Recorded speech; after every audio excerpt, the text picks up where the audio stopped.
네, 이재명 더불어민주당 대표가 지난주 금요일에 공직선거법 위반 사건 1심 판결을 받았습니다. 징역 1년에 집행유예 2년형을 선고받았는데요.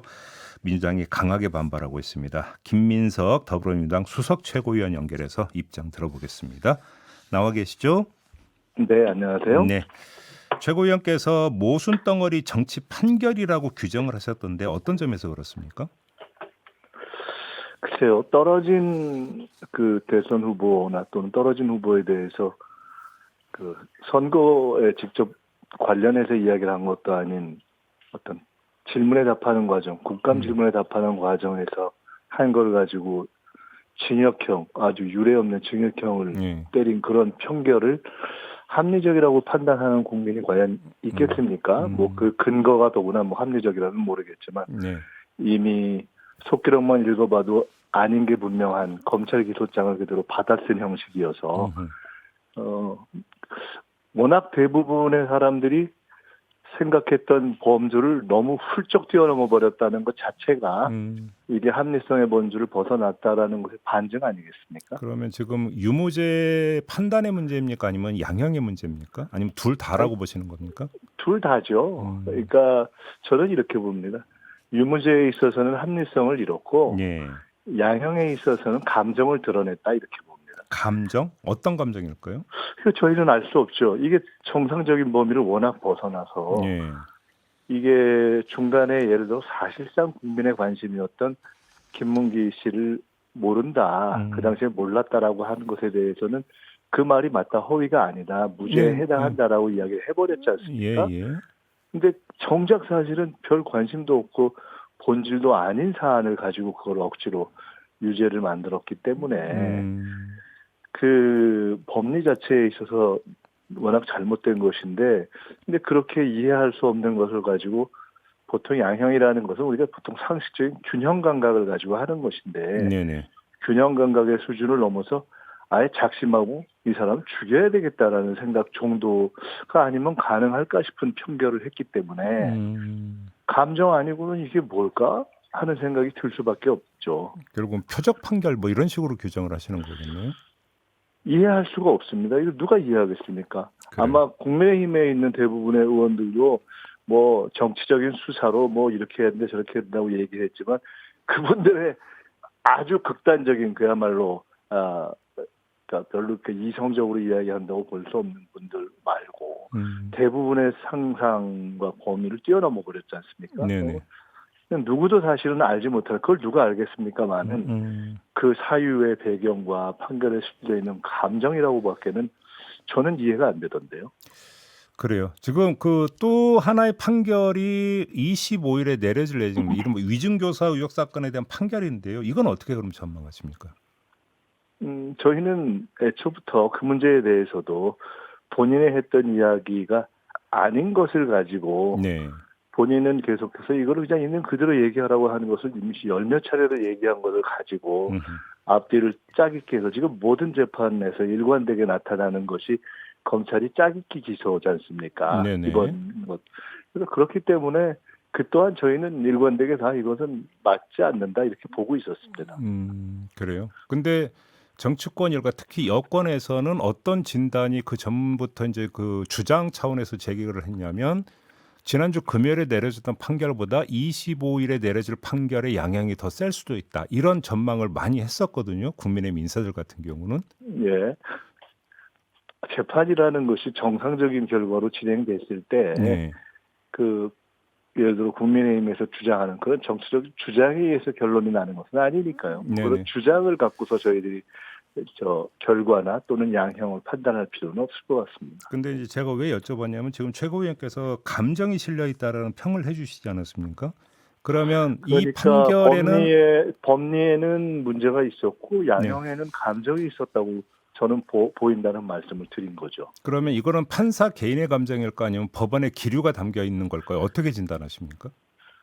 어떻게 법원 모두가 똑같겠습니까? 저는 제가 사실은 어떤 분들이 저한테 묻더라고. 그분 서울법대 나온 판사 맞아요? 이러는데 이게 뭐 그게 무슨 뭐 어떤 대학에 대한 얘기가 아니라 너무 최소한의 어떤 법률적인 상식과 이런 범주를 벗어나니까 그런 어떤 일반인들이 질문을 하셨겠죠. 저는 그분을 잘 모릅니다만은 예. 굉장히 이상하게 봤습니다. 저도 이렇게 쭉 읽어보니까 일단 말이 안 되는 얘기가 너무 많아서. 알겠습니다. 그 김윤덕 사무총장이 어떤 말을 했냐면 당 차원에서 더 구체적이고 직접적인 법적 대응을 검토할 것이다 이렇게 이야기했는데 어떤 뜻일까요, 이거를?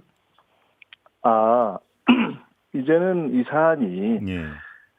가령 뭐 여당 일각에서 이 재판의 결과에 따라서 뭐 당의 재산을 예. 반환해서라도 뭐 해야 된다 이런 지적을 했지 않습니까? 네네. 저는 그 얘기는 그냥 틀린 얘기라고 봅니다. 일단 말이 안 되는 얘기이기 때문에 결과도 예단할 수 없고 또 그 결과와 그 문제를 이렇게 연결하는 것도 맞지 않다고 보지만 그러나 그런 제기가 있을 만큼 이 사안이 그냥 개인의 문제 수준을 넘었기 때문에 예. 지금까지는 우리가 정치적으로는 잘못됐다고 지적을 하고 했지만 네. 법률적인 그 대응에 있어서는 법률의 정치적 측면에 대해서는 지적을 했지만 실제 법률적인 어떤 대응 그 자체는 개인의 몫으로 놔둬왔는데요. 예. 이 문제가 당에 대한 공격으로 네. 이거 법 정치가 막 혼재돼서 들어오기 때문에 그렇다면 당연히 공당으로서 이 문제에 대해서 우리를 당사자라고 막 공격을 해대니 네. 그렇다면 그에 걸맞는 적절한 태세로 들어가는 것이 맞다 이런 아마 판단을 해서 말씀하신 그런 것으로 뜻으로 봅니다. 이제 앞으로 재판 대응도 그럼 당 차원에서 하겠다 이런 취지의 발언이다. 뭐 그걸 전적으로 할 수는 없겠죠. 네. 개인적인 부분이 있으니까. 그런데 예. 일정한 대응은 불가피한 국면이 온 거 아닌가 이렇게 봅니다. 알겠습니다. 이제부터는 법의 영역이 아니라 정치 영역에 대한 어떤 질문을 좀 드리겠는데요. 이 판결이 나온 다음에 많은 언론이 이재명 체제가 유지될 수 있는가에 물음표를 찍는 보도를 계속 내놓고 있는데 이런 접근법에 대해서는 어떻게 받아들이십니까? 그것은 큰 의미 없다고 봅니다. 그 이미 뭐 이 권력이 이재명 대표를 이러저렇게 흔들어대고 네. 한 것은 온 국민이 알고 있고 당원들이 다 알고 있고 그걸 판단해서 이미 전당대회의 결과가 나온 것입니다. 네네. 어떠한 상황이 오더라도 이 문제에 대해서는 근본이 잘못됐다고 판단하고 이재명 대표를 중심으로 정권 교체를 해야 된다는 판단이 당이 서 있는 것이기 때문에 네네. 사실은 저 대통령실에서 점을 100번 치고 뭐 오판을 100번 하더라도 이런 이번 판결과 같은 오판이 100번 나오더라도 그 정권 교체는 저는 대세가 흔들리지 않는다고 봅니다. 네. 또 그 대세의 중심에 이재명 대표가 있는 것도 흔들리지 않고요. 그렇기 때문에 그 허망한 기대가 될 것이다 이렇게 봅니다. 그런 기대들은. 그러면서 언론이 키우고 있는 내용이 어떤 거냐면 비명계 전직 의원 일부가 비공개 모임을 가졌다. 그리고 비명계 모임인 초일회가 다음 달 1일 김부겸 전 총리의 특강을 예고했다. 이런 점을 키우고 있는데 다시 말해서 비명계하고 좀 나서는 거 아니냐라는 전망을 내놓고 있거든요. 이것도 침소봉대라고 보십니까? 침소봉대라는 표현을 굳이 쓸 필요도 없이 네. 이미 지난 총선에 거기서 얘기되는 분들이 다 당원과 국민들에서 일정하게 판단을 받은 분들인데 네. 그게 무슨 침이 되겠나 이런 생각이 듭니다. 그래요. 침도 안 된다는 말씀이신가요? 아니 그냥 그것은 이미 판단이 마무리가 됐는데 예, 뭐 그런 것을 가지고 이제 어떤 다른 발언을 하는 기회가 될 수 있을지 모르지만 그것이 일단 이 정권 교체의 큰 흐름으로 밀고 가고 있는 당에 무슨 영향을 미치겠습니까? 알겠습니다. 그럼 언론이 또 집중 보도하고 있는 것 중에는 요즘 이제 이 용어를 많이 보도하고 있습니다. 신삼김이라는 용어 들으셨죠? 최고위님도. 김부겸, 김동연, 김경수 세 분을 아우러서 신삼김이라고 하면서 비명계의 핵심을 이렇게 이제 묘사하는 보도가 나오고 있는데 이것도 그러면 침소봉대도 안 되는 겁니까? 이미 역사적 판단을 받은 아까 이제 그런 분들이 세력이 네. 본인들의 정치적인 입지를 만들기 위해서 이런저런 용어도 만들고 이런저런 분들을 뭐 끌어들이고 활용하려고 하는 거야. 네. 그냥 그러한 정치적인 시도로 보면 되는 거죠. 예. 근데 뭐 그 당사자들이 그런 프레임에 들어가는 것을 선호할지 또 음, 그분들이 판단할지 이런 예, 것들이 뭐 아무것도 정리도 안 돼 있는 상황에서 그게 음, 무슨 논평의 의미가 있는가 싶고 사실은 명확하게 말씀드린다면 그런 이러저러한 변수의 영향을 이렇게 받을 정도로 음, 현재 민주당의 내부나 또는 지도력이 흔들릴 여지가 없습니다. 알겠습니다. 그나저나 그 판결 나온 다음에 이재명 대표하고는 좀 얘기 나눠보셨어요? 법정에 그날 같이 저도 법정에 앉아서 그걸 지켜봤고요. 예, 또 그날도 마치고 같이 이렇게 회의를 하고 음, 그 다음 날도 집회 내내 같이 있었고 또 그 이후에도 같이 뭐 이렇게 여럿이 얘기할 기회가 있었고 그렇습니다. 뭐라고 하시던가요, 이재명 대표는? 아니 뭐 그 뭐라고 하는 얘기를 뭐 하나하나 말씀드릴 거는 뭐 워낙 여러 얘기를 했기 때문에 그런데 음, 처음에 재판 결과가 나왔을 때는 본인도 그랬고 또 방청석에 앉아있던 저나 함께 음, 있던 박찬대 원내대표나 너무 좀 황당해서 사실은 이게 뭔가 하고 음, 이렇게 잠시 좀 말을 잃고 있었습니다. 예, 예. 워낙 모두의 상상을 뛰어넘었기 때문에. 음흠. 예. 알겠습니다. 그 국민의힘에서 외에 예, 예. 나머지 사안들에 대해서는 그 다음날 집회에서 이재명 대표가 이제 그날 뭐 이렇게 발언을 한 것에도 드러나지만, 음, 대표도 그런 문제에 대해서 그렇게 별로 평상심을 잃지 않았다고 저는 봤고, 네, 또 당도 지금 현재 그런 상태입니다. 알겠습니다. 국민의힘에서는 이 재판 지연을 막겠다면서 재판 과정을 모니터링하는 TF를 가동한다 이런 입장인데 이건 어떻게 받아들이십니까?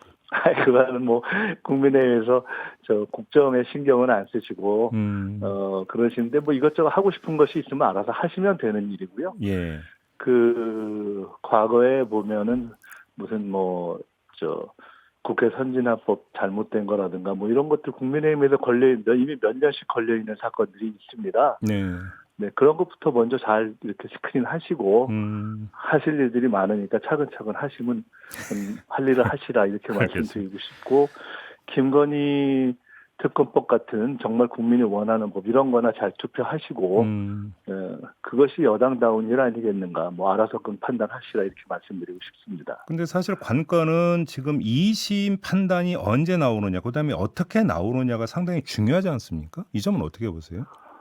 그것을 뭐 저희들이 뭐라고 뭐 이래야 된다 저래야 된다 이야기할 필요는 없을 것 같습니다. 그 네, 뭐 네, 2심은 이제 시작하는 것이고 음, 그에 따라서 1심에서 잘못된 판단에 대한 법리를 하나하나 따져가는 것이고 네, 뭐 그렇게 하면 된다고 봅니다.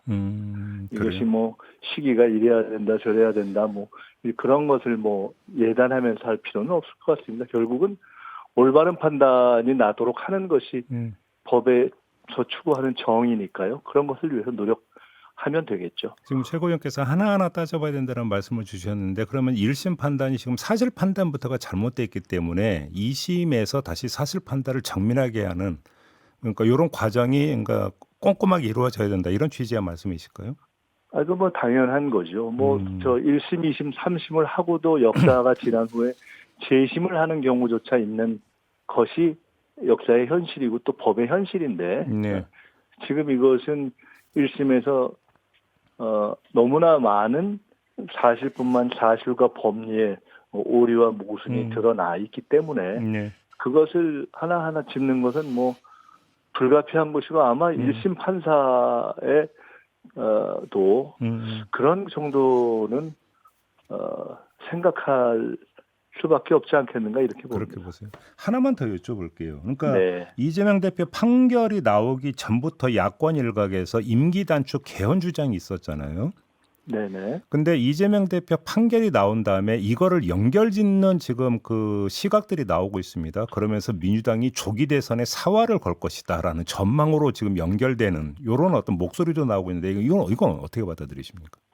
그래요. 뭐 그런 것들을 다 연결시키는 것이 굳이 필요하겠나 싶습니다. 음, 이런저런 상황과 상관없이 본질적인 문제는 김건희 문제를 정리하는 것이고 그 네, 문제가 정리되지 않으면 국정 정상화가 안 된다고 보는 것이고 네, 그것을 해야 되는 거죠. 그것을 하는 과정에서 이 권력이 그런 본질적인 국정 정상화의 걸림돌 규명을 막고 있기 때문에 국민의 탄핵 요구도 있고 지지율이 1%가 돼도 안 물러날 것이 분명한 그러니까 끝까지 하겠습니다. 이렇기 때문에 차라리 임기 단축이라도 하자 이런 목소리가 있고 다근처시 그냥 정치권의 착위가 아니라고만 볼 수 없는 국민 가운데 일정한 요구가 있는 거 아니겠습니까? 그러니까 뭐 그런 것들은 자연스러운 과정이라고 보고요. 그러나 저도 그렇고 대표도 그렇고 또 다 당 지도부는 그 문제를 뭐 현재 이런 사법사항과 뭐 연결시킨 문제는 전혀 아니라고 보고 있습니다. 그냥 그것은 그대로 예.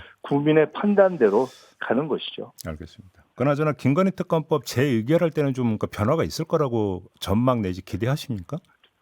제가 지난주인가요? 음.